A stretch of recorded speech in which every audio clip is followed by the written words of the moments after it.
السلام عليكم ورحمة الله وبركاته. إن الحمد لله نحمده ونستعينه ونستغفره ونعوذ بالله من شرور أنفسنا ومن سيئات أعمالنا.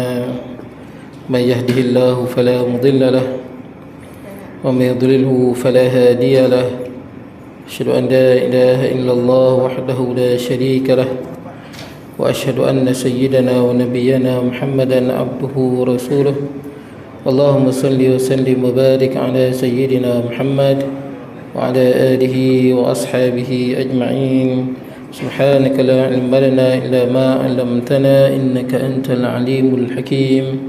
رب اشرح لي صدري ويسر لي أمري واحلل عقدة من لساني يفقه قولي. اللهم لا سهل إلا ما جعلته سهلا وأنت تجعل الحزن والصعب إذا شئت سهلا. ولا حول ولا قوة إلا بالله العلي العظيم. أما بعد. Hadirin sidang jemaah yang dirahmati Allah, alhamdulillah pada malam ni kita dapat bertemu. Kita berhenti di mana tuan-tuan?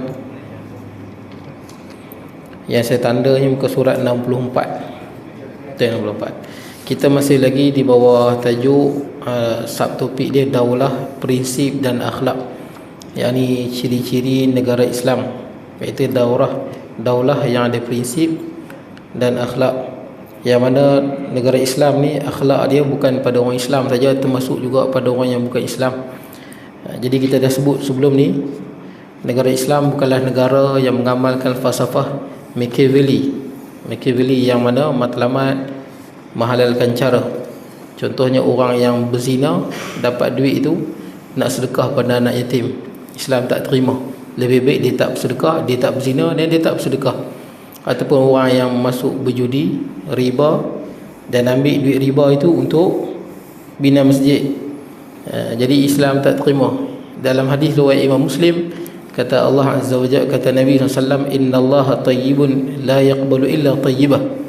Allah Ta'ala itu baik dan Allah Ta'ala tak terima kecuali benda yang baik. Baik. Kemudian kita dah sebut sebelum ni juga berkenaan dengan seorang Yahudi yang telah difitnah mencuri, sedangkan dia tak mencuri. Jadi Allah turun ayat Quran dalam surah An-Nisa yang mana Allah membela orang Yahudi ni, dan Allah Ta'ala sebut wala takul lil khainina khasimah. Janganlah Nabi SAW menjadi pembela bagi orang yang khianat. Yang khianat ni orang Islam, dicuri dan dituduh orang Yahudi yang mencuri. Jadi ayat Quran membersihkan nama orang Yahudi itu. Dan dalam ayat Quran sebelum ni juga kita sebut bagaimana prinsip ini dalam surah Al-Maidah jelas, yang mana Allah Ta'ala berfirman, ya ayyuhalladzina amanu kunu qawwamina lillahi syuhada'a bil qist. Wahai orang yang beriman, hendaklah jadilah kamu orang-orang yang menegakkan kebenaran kerana Allah, syuhada'a bil qist, menjadi saksi dengan keadilan. Wala yajrimannakum syana'anu qaumin ala alla ta'dilu. Janganlah kerana perasaan benci kamu kepada satu kaum menyebabkan kamu bersikap tidak adil. Benci pada siapa-siapa lah, Islam ke bukan Islam ke, janganlah disebabkan kebencian itu kita hukum tidak adil. Dilu huwa aqrabu littaqwa, bersikap adil lah, kerana adil itu dekat dengan takwa. Wattaqullah innallaha khabirum bima ta'malun. Bertakwalah pada Allah, Allah Ta'ala mengetahui apa yang kamu lakukan. Yang ni tak sama dengan orang Yahudi, kita sebut dah. Sebab orang Yahudi, bagi mereka selain pada Yahudi boleh ambil harta mereka, boleh bunuh mereka. Itu prinsip mereka. Selain pada Yahudi dia panggil Gentile lah. Gentile ni bukan Yahudi lah. Selain pada Yahudi dia panggil Gentile. Gentile ni bagi mereka lebih hina daripada binatang dan halal. Boleh rampas harta mereka, boleh rampas bumi mereka. Sebab tu tuan tengok apa yang dibuat di Palestin tu. Sebab bagi mereka tak ada masalah. Sebab itu bukan orang Yahudi. Dan ini disebut dalam Quran. Tuan-tuan tengok dalam muka surat 64 tu atas tu, laisa alaina fil ummiyina sabil. Tidak ada dosa bagi kami terhadap orang ummi. Ini orang yang bukan Yahudi. Tu bahasa moden ni Gentile. Tak ada apa. Nak bunuh ke, nak curi ke, nak makan harta riba ke, nak buat apa tak apa. Sebab mereka bukan Yahudi.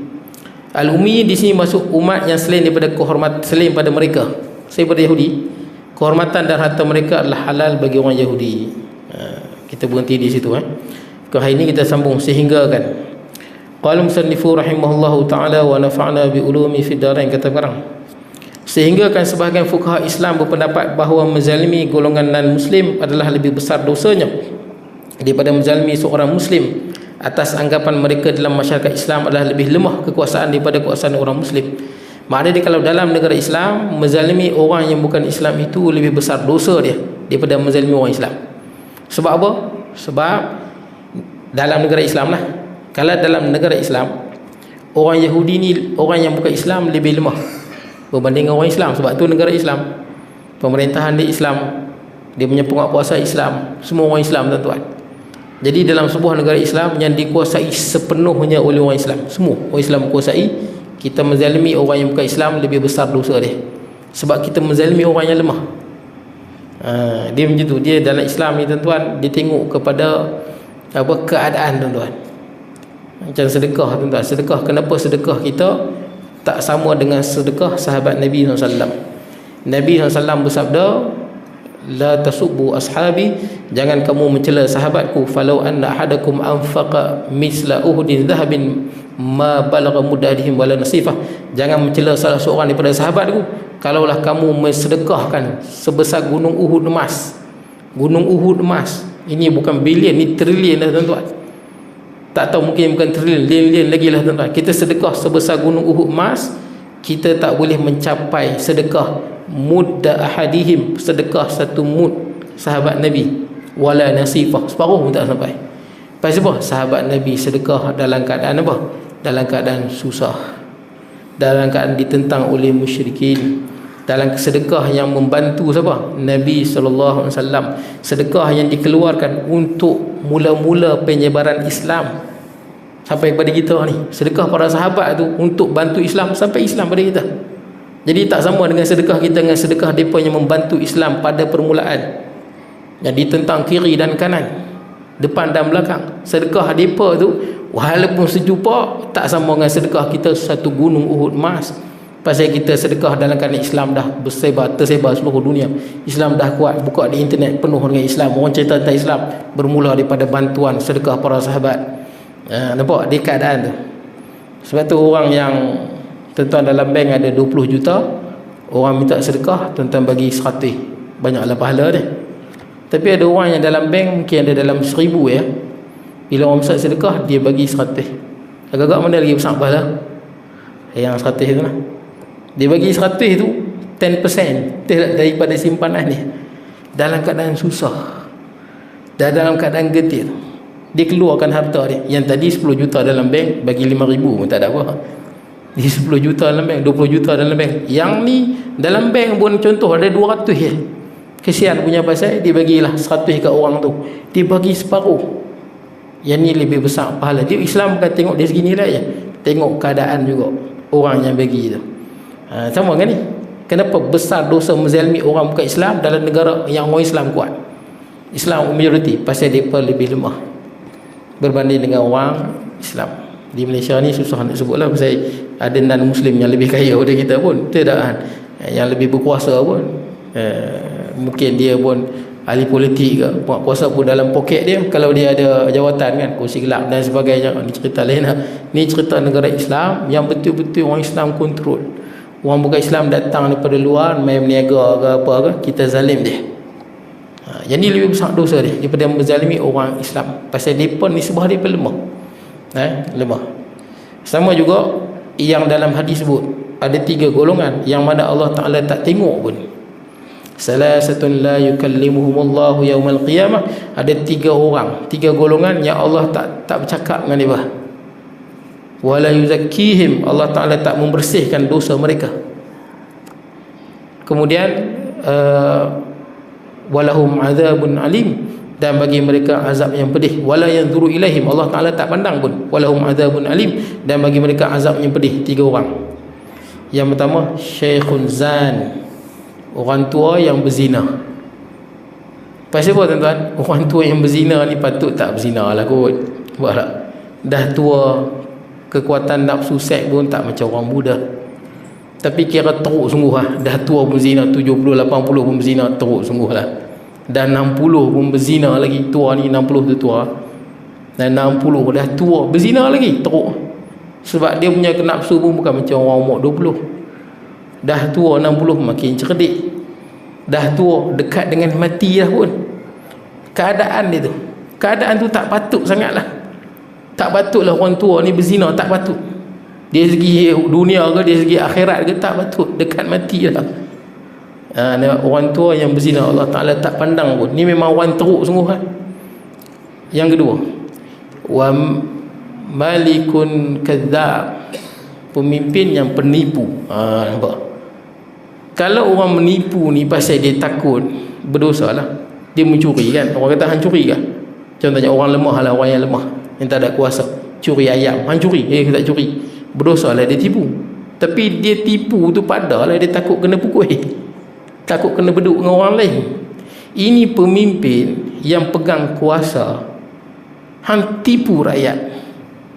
Hang dah kaya, betul tak? Apa sebab nak tipu rakyat?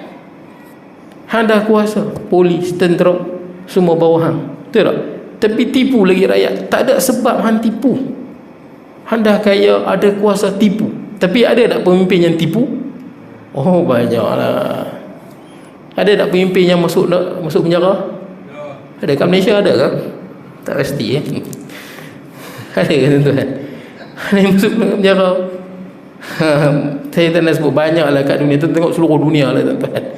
Walaupun kita tengok mungkin pemimpin tu dia kata dia tak salah, di dalam Facebook dia tulis macam-macam, mungkin dia bersumpah dan sebagainya, tuan-tuan, saya tak tahulah sejauh mana kebenaran tu. Tapi hakim dah putuskan, kita kena hormatlah putusan hakim. Jadi nak ceritanya tuan-tuan, kalau tipu tuan-tuan, pasal apa? Nak sokongan, nak sokongan, nak orang pandang, nak orang angkat dia, padahal tak patut sangatlah. Kalau nak pasal pangkat, hang dah ada jawatan tinggi lah. Kalau nak pasal harta, hang pun dah kaya dah. Nak tipu pasal apa? Jadi pemimpin yang penipu, orang yang berkuasa, pemimpin menipu, Allah Ta'ala memang cukup, Allah Ta'ala tak suka. Memang teruk sungguh kan? Memang teruk kan? Yang ketiga siapa? Wa'ailun mustakbir, orang miskin yang takabur. Ini pun kadang-kadang ada miskin tapi belagak tuan. Belagak nak mampu. Itulah orang kata. Ada tak tuan-tuan? Miskin tapi sombong. Ada, jarang jumpa tapi ada. Sombong, miskin. Pasal apa Allah Ta'ala tak pandang? Tak padan dengan keadaan hang nak belagak. Tak padan dengan keadaan hang nak sombong. Tak padan. Makna dia ni, kalau dia kaya, dia lagi sombong pada orang kaya. Duk miskin pun belagak dah. Duk miskin pun sombong dah. Duk miskin pun keras kepala dah. Oh, kalau kaya ada pangkat, oh kita tak tahu. Ini bukan kaduk naik junjung dah tuan, ini kaduk naik lift kot. Pasal apa? Miskin pun dah belagak, miskin pun dah sombong. Sebab orang ni memang teruk, tak padan dengan keadaan hang. Sama dengan ni tuan-tuan, orang yang mana menzalimi orang yang lemah. Ini betul-betul lemah ni. Bukan kita kata orang non-Muslim yang ketua gangster ke, dia pun ada link-link dengan pihak berkuasa ke. Ini bukan dia tuan-tuan. Ini cerita yang betul-betul lemah. Baik, kemudian menzalimi golongan daif adalah lebih dahsyat daripada menzalimi golongan yang kuat. Orang itu, oleh itu menzalimi yatim dan miskin adalah lebih dahsyat daripada menzalimi orang yang gagah lagi berkuasa. Yatim dan miskin, menzalimi dia lebih teruk daripada menzalimi orang yang kuat. Curi harta anak yatim tak sama dengan curi harta orang lain. Curi harta orang kaya 10,000, dosa, memang berdosa lah. Curi harta orang miskin 10,000, lagi berdosa. Scammer kan, scammer banyak dia curi harta orang miskin. Ramai orang miskin yang kena tipu dengan scammer tuan-tuan. Tuan-tuan pun ada apa kat masjid ni yang kena, yang kata harta apa, harta apa, ismit dia apa, raja di luar negara, ada apa kena? Tak ada. Ada kono ramai kena tu. Harta ismit ni di luar negara tu. Katanya raja ke pemimpin mana ada harta 200 trilion. Itu yang saya dengar. 200 trilion. Ui, kita dengar. Kalau orang yang ada ilmu sikit nak tipu agak-agak lah tuan-tuan. 200 trilion. Itu yang saya dengar ada orang mai cerita. Yang mai biasalah orang masjid, apa kopiah apa semua kan. Tidak, orang tak percaya kopiah atas kepala. Ni ada harta raja 200 trilion, apa bagi duit 500 dapat 1 juta, 500 dapat 1 juta. Bagi 1000 dapat berapa puluh juta tahu. Saya tanya pak cik yang cerita kat saya, pak cik dapat apa? Oh, saya dapat 6 bilion, 2 bilion, 2 bilion. Saya dengar tipu sungguh. Saya kata macam mana duit ni nak masuk? Dia kata macam ni, bagi duit 500 untuk pengurus itu untuk bayar cukai untuk kerajaan Malaysia ke apa, macam itulah. Jadi baru duit tu boleh masuk. Murung tuan-tuan. Duit Malaysia pun dah jatuh RM4.55, betul tak? Standby nak jadi inflasi ya tuan-tuan lagi. Sekali dia akan jadi ada harga yang dia akan naik daripada asal kerana ringgit jatuh. Saya tahu ini inflasi. Kalau harga tu RM10, kalau nilai ringgit tu jatuh 10%, dia akan jadi apa? Harga RM10 dia akan jadi RM11. RM11 itu sebab jatuhnya nilai ringgit, inflasi. Ingat 1998 tu kan? Ya, inflasi sifar. Inflasi sifar tu maksud dia tidak ada lagi kesan inflasi pada harga tu, benda tu. Jadi nak jatuh ni, kalau betul ada 200 trilion tu, baik negara, kerajaan ambil, betul tak? Kerajaan ambil cukai untuk kerajaan, bagi ke hampa. Tapi punya ramai kena tipu. Ada satu keluarga tu yang saya dengar kata masuk sampai 120,000. Sampai hari ni tuan-tuan apa pun tak ada. 100,000 lebih tipu. Banyak yang kena tipu, orang susah. Ada jual tanah lah, jual bendang lah. Pasal apa? Oh, janji Pak Mantelu dan sebagainya. Ini bahaya tuan-tuan. Tipu orang susah lebih besar dosa daripada orang yang kaya. Sama makan harta anak yatim, lagi teruk. Dalam Quran sebut khusus tentang harta anak yatim, innal ladzina ya'kuluna amwalal yatama zulman innama ya'kuluna fi butunihim nara. Orang yang makan harta anak yatim, dia sebenarnya makan bara api neraka. Wa sayaslawna sa'ira, dia akan pasti masuk neraka. Makan harta anak yatim lagi teruk daripada makan harta orang kaya. Baik tuan-tuan. Kemudian suatu Nabi SAW mengadakan perjanjian Hudaybiyah dengan golongan musyrikin Quraisy. Antara syarat yang disepakati ialah siapa dari kalangan Quraisy yang mendatangi Nabi SAW, hendaklah Nabi kembalikan kepada golongan Quraisy. Siapa yang mendatangi Quraisy daripada kalangan pengikut Nabi, tidak wajib mengembalikan mereka kepada Nabi SAW. Ini perjanjian berat sebelah. Tuan-tuan boleh sebut Quraisy, musyrikin Quraisy, kafir Quraisy. Tuan-tuan tahu Quraisy itu apa? Quraisy itu nama individu tuan-tuan, satu orang. Tok Nek Arab. Quraisy ni daripada keturunan Nabi Ismail, kemudian Adnan. Bawah Adnan tu ada Quraisy, seorang lelaki yang banyak anak dia, banyak cucu dia, banyak cicit dia, dan berkembang. Quraisy daripada seorang individu ni. Jadi daripada Quraisy ni jugalah lahirnya Nabi SAW. Banyak suku Arab tu banyak daripada Quraisy. Bani Makhzumnya, Bani Tayyimnya, Bani Adinya, Bani Abdul Muttalibnya, Bani Abdul Manaf, semua daripada Quraisy, seorang lelaki. Sebab tu sebenarnya bila sebut Quraisy ni, Nabi SAW, keturunan Nabi bertemu dengan Abu Jahal, bertemu. Sekurang-kurangnya di Quraisy tu, bertemu dia Quraisy.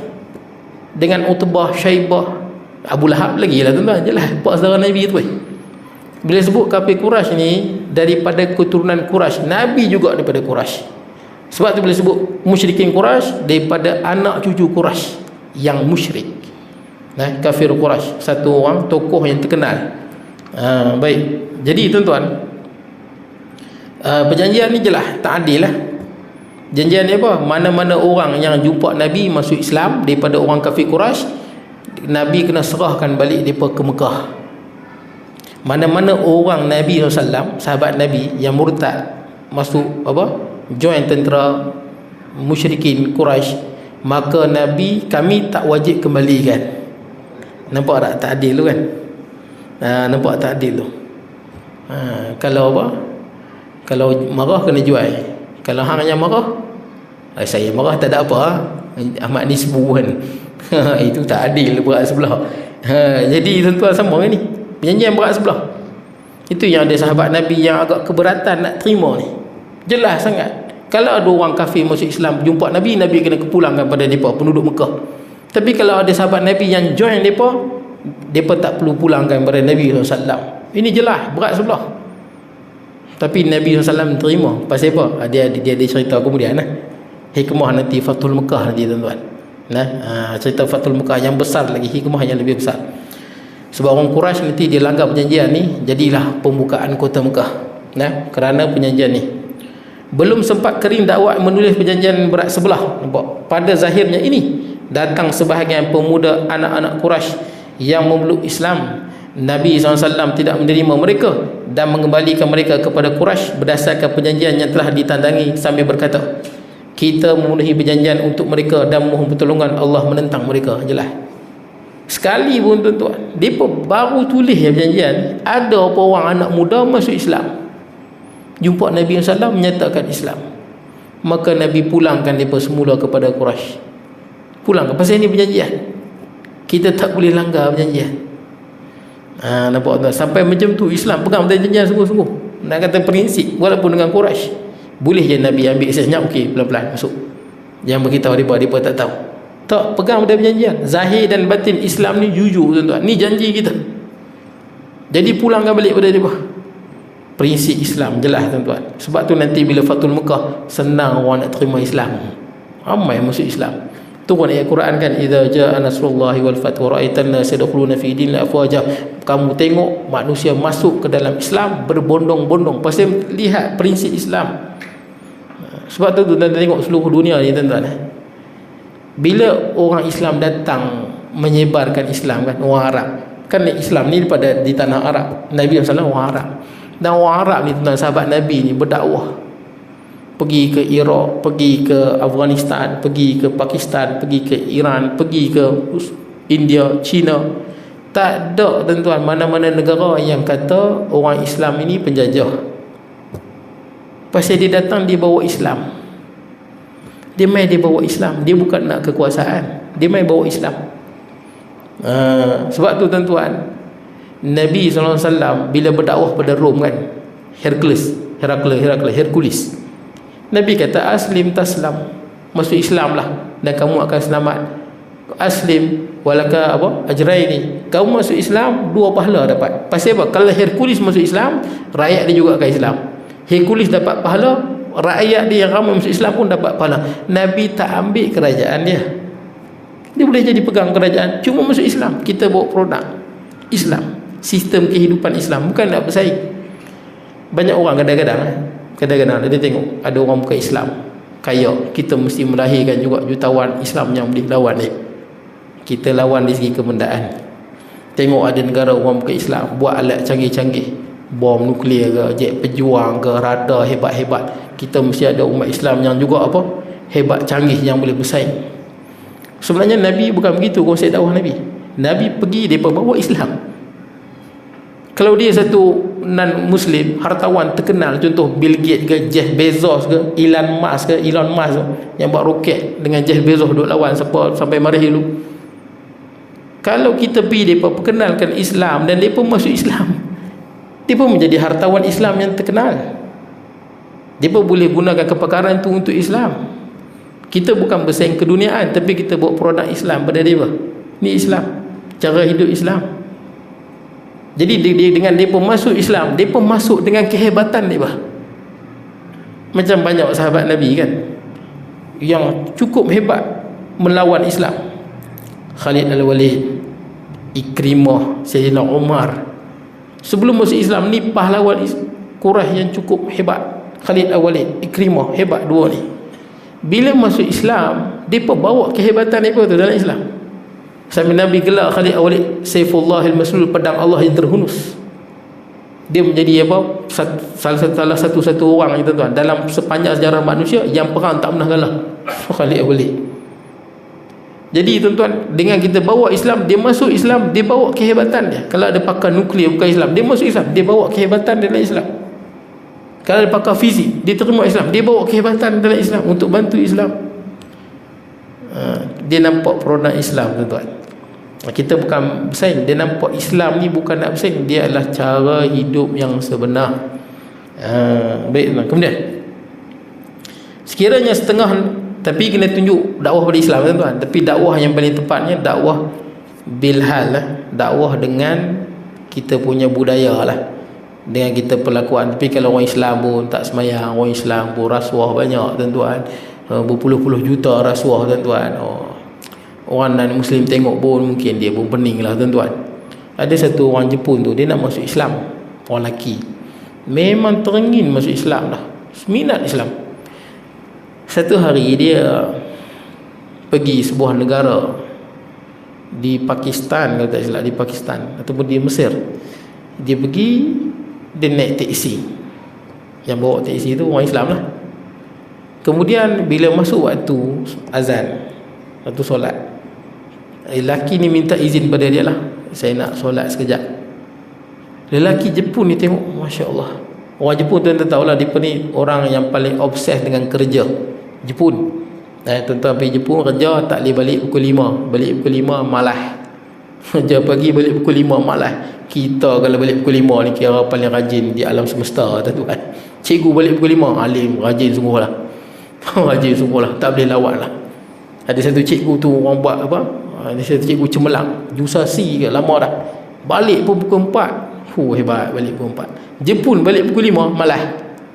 Dia tak balik pukul 5, kerja habis pukul 5. Tu yang dia pergi main pachinko lah, apalah, dia pergi merata-rata merayak. Bini pun marah, balik pukul 5 bini pun marah malah. Tu yang dia habis kerja, dia pergi duduk merata kan, pergi main pachinko dia tu kan, yang dia pun suka main tu. Dah pukul 8 malam baru balik. Dia pun sangat obses dengan kerja. Jadi bila dia tengok orang Islam ni tengah kerja boleh berhenti, dia pun hebat ni, hebat. Tengah kerja dapat duit boleh berhenti, hebat. Dan berhenti pula nak semayang menghadap Allah, berhenti semayang nak menghadap Tuhan. Dia tengok hebat iman orang Islam ni, tinggal kerja yang boleh dapat duit dunia ni untuk menghadap Tuhan, yang mana tak ada lah nilai kebenaran di situ. Lepas semayang dapat duit ke apa, tak ada, tapi boleh menghadap Allah. Dia terdetik nak masuk Islam, memang lagi nak masuk Islam dia. Tapi macam mana jadi tak jadi masuk Islam? Tengah-tengah bawa kereta, lelaki ni ambil semua sampah yang ada dalam kereta tu, buang kat luar. Dia tengok tak jadi, ini jam kat sini lah pula tuan-tuan. Jadi situ pula jam. Tapi negara Islam banyak je bersih. Qatar bersih, UAE bersih, Dubai bersih sungguh. Baik tuan-tuan. Kemudian sekiranya setengah negara beriltizam dengan nilai akhlak suatu perdamaian dan membatalkan ataupun membekukan dalam keadaan peperangan, maka negara Islam tidak menanggalkan dirinya pada nilai-nilai akhlak suatu peperangan atau perdamaian. Banyak negara masa berdamai baik, tapi masa perang diperlanyak sungguh. Perempuan dibunuh, kanak-kanak bunuh, orang tua dibunuh, banyak tuan-tuan. Ini terbukti dalam sejarah. Ketika mana Baitul Maqdis ditawan oleh tentera salib kan, 70,000 tuan-tuan, wanita, orang tua, kanak-kanak, lelaki, orang dewasa dibunuh semua, 70,000. Jalan-jalan di Baitul Maqdis tu penuh dengan darah. Waktu dia dapat tawan tentera salib, perang salib yang pertama. Perang salib yang kedua, tentera Salahuddin Al-Ayyubi tawan balik. Salahuddin Al-Ayyubi bila tawan, Salahuddin Al-Ayyubi kata apa? Boleh keluar, Queen boleh keluar, hampa pun boleh keluar, bawa lah harta mana hampa nak keluar. Terkejut dia pun. Sampai pahlawan Kristian tu kata, kami dulu masa kami tawan, kami bunuh semua. Kagum. Dan cerita ni tuan-tuan, sampai dalam cerita Salahuddin Al-Ayyubi kan, ada orang putih buat tu kan, dia punya ucapan ni dirakamkan dalam cerita tu, pengarah tu ambil. Hebatnya jiwa Salahuddin Al-Ayyubi. Patutnya balas dendam lah, hampa buat kami balas balik. Islam dalam perang pun ada prinsip, ada akhlak. Tak seperti yang lain tuan-tuan, dia pelanyak sungguh. Dalam Islam mana boleh bunuh orang perempuan, kanak-kanak tak boleh, rogol tak boleh. Tuan-tuan tengok masa Rusia kan, dia tawan waktu depa Rusia dengan tentera berikat, depa tengah bersaing siapa sampai dulu di Berlin kan. Depa nak sampai di ibu kota Jerman kan, waktu lawan Hitler tu. Rusia dengan artilerinya, Katyusha yang tembak bertubi-tubi, tentera berikat dengan jet bomnya. Dan Rusia sampai dulu di Berlin. Rusia sampai dulu lah, kira macam Rusia hebat sikit lah kot. Sampai di Berlin, jatuhnya Hitler. Berapa ramai tuan-tuan, berapa ribu tuan-tuan mati, anak-anak perempuan, orang perempuan Jerman yang dirogol oleh Rusia, rogol dan dibunuh tuan-tuan. Tapi dalam Islam tak ada. Islam tak ada benda tu. Walaupun ada orang buat, Islam tak ada. Ketika mana Jepun jajah China, berapa puluh ribu beribu, ratus ribu tuan-tuan orang perempuan yang dirogol, dipotong kepala. Di internet banyak gambar-gambar potong kepala, susun. Tragedi kan yang Jepun waktu dijajah Cina. Dalam Islam tak ada benda tu. Sebab tu tak heran bila orang Islam datang bawa Islam ke negara-negara Islam, orang tak kata Islam penjajah. Pasal Islam bawa produk cara hidup yang sebenar, bukan nak rampas. Cuma taat pada Allah, bukan nak rampas kekuasaan tu. Baik. Jadi tuan-tuan, negara daripada ini disebut Al-Quran telah menegahnya daripada bersikap melampau dalam perangan, sebagaimana menegahnya dalam perdamaian. Islam melarang. Firman Allah, waqatilu fi sabilillahi alladhina yuqatilunakum wa la ta'tadu innallaha la yuhibbul mu'tadin, dan perangilah di jalan Allah orang-orang yang merangi kamu, dan janganlah kamu melampau batas. Nampak? Lawan orang musuh Islam tapi tak boleh melampau. Kerana sesungguhnya Allah tidak suka pada orang yang melampau batas. Allah Ta'ala tak suka. Orang Islam melampau batas pun Allah Ta'ala tak suka. Tuan-tuan baca kan yang Taliban tangkap jurnalis wartawan kan, Australia, Amerika. Berapa lama yang duduk dengan Taliban, last kali masuk Islam. Sebab dia terpegun tengok bagaimana Islam melayan. Dalam Quran sebut kan, dalam surah apa? Surah Al-Insan kan, yang buat baik pada apa? Asra ni tawanan. Orang yang buat baik pada tawanan, Allah Ta'ala puji orang yang baik pada tawanan. Tawanan tu orang yang perang dengan kita, bunuh kita tangkap, tawan dia. Quran puji orang yang buat baik pada tawanan perang. Macam mana ayat dia, Imam? Ya tak? Yut'imuna apa? Saya lupa dengan ayat dia. Cerita, tapi gitulah cerita Allah memuji orang yang buat baik pada orang yang buat baik pada Allah, memuji orang yang buat baik pada tawanan. Pada tawanan tu bukan Islam, perang dengan kita lagi, tapi Allah puji dia. Baik tuan-tuan. Kemudian ia juga melarang daripada khianat kepada musuh. Sekiranya khianat berulang, maka khianat itu mesti dibalas dengan sama. Kalau khianat, balas sama, jangan melampau. Dia khianat, kita balas sama. Dia bunuh semua orang Islam, bunuh seorang saja kalau dia khianat. Firman Allah, wa imma takhafanna min qaumin khiyanatan fambith ilaihim ala sawa innallaha la yuhibbul khainin. Dan jika kamu mengetahui adanya perbuatan khianat dari suatu kaum yang mengikat perjanjian setia denganmu, maka campakkanlah perjanjian itu kepada mereka dengan cara terus terang dan adil. Sesungguhnya Allah tidak suka pada orang yang khianat. Baik, jadi kalau dia berkhianat, kita tak terima, kita tolak perkhianatan dia. Macam perjanjian Hudaybiyah kan, bila dia berkhianat pada Nabi, maka Nabi pergi menyerang kota Mekah, dan Nabi pun tak bunuh sembrono. Malah Nabi suruh lagi kan, siapa masuk rumah Abu Sufyan selamat, siapa masuk Baitul Haram dia selamat, supaya tak jadi pertumpahan darah. Banyak orang berlindung tuan-tuan waktu Fatul Mekah tu. Adalah sikit yang bangkit lawan tapi berjaya dikalahkan. Sebab Islam bila nak perang bukan kerja nak buat kerosakan, nak bunuh orang, bukan. Baik, kemudian negara Islam suatu perangan tidak menghalalkan pertumpahan darah wanita, kanak-kanak dan orang tua yang tidak mempunyai kekuatan, tak boleh. Tuan-tuan cuba baca sejarah waktu Perancis serang Algeria punya banyak Perancis bunuh, puluh ratus ribu ke juta dia bunuh orang Islam. Dia bunuh sungguh, dan kepala tu dipotong, kepala orang Islam dah potong, bawa balik Perancis pula tu, bawa balik Perancis tu. Yang dalam tahun ni ada kan orang Algeria yang yang minta balik semula kepala-kepala pejuang-pejuang, pemimpin Algeria yang dipotong oleh Perancis, bawa balik sana. Sakan tuan-tuan, kita dalam Islam tak ada lagu tu, bisakan ni baik, kemudian bahkan ia hanya merangi mereka berperang saja, yang perang saja. Kalau wanita tu perang, kita bunuh. Kalau dia berperang, kalau ada tentera perempuan pun ada, betul tak? Tentera perempuan pun ada. Kalau dia berperang, kita bunuh sebab dia berperang. Kemudian hatta tuk sami tuan-tuan, tuk sami padri yang duduk di gereja, kita tak bunuh. Islam kalau dia tahu satu tempat ada tuk sami ke gereja ke apa yang tak berperang tuan-tuan, kita tak kacau, biar dia pasti dia tak terlibat, walaupun dia pun lelaki dewasa tapi dia pun bukan ahli perang. Tapi setelah ni tuan-tuan, kalau orang bukan Islam tawan, masjid dulu dia serang, dia bom ya, dia bunuh orang dalam masjid dan sebagainya. Kemudian dalam salah satu perangan, Nabi SAW telah mendapati seorang wanita dibunuh. Lalu baginda mengingkari pembunuhan terhadap wanita dan kanak-kanak. Nabi tengok ada orang perempuan dibunuh, Nabi mengingkari dia. Dan kanak-kanak. Negara Islam tidak mahu memperluaskan pertumpahan darah suatu perangan, bahkan ia berusaha bersungguh-sungguh mengelakkan kecuali apa yang terpaksa dilakukan.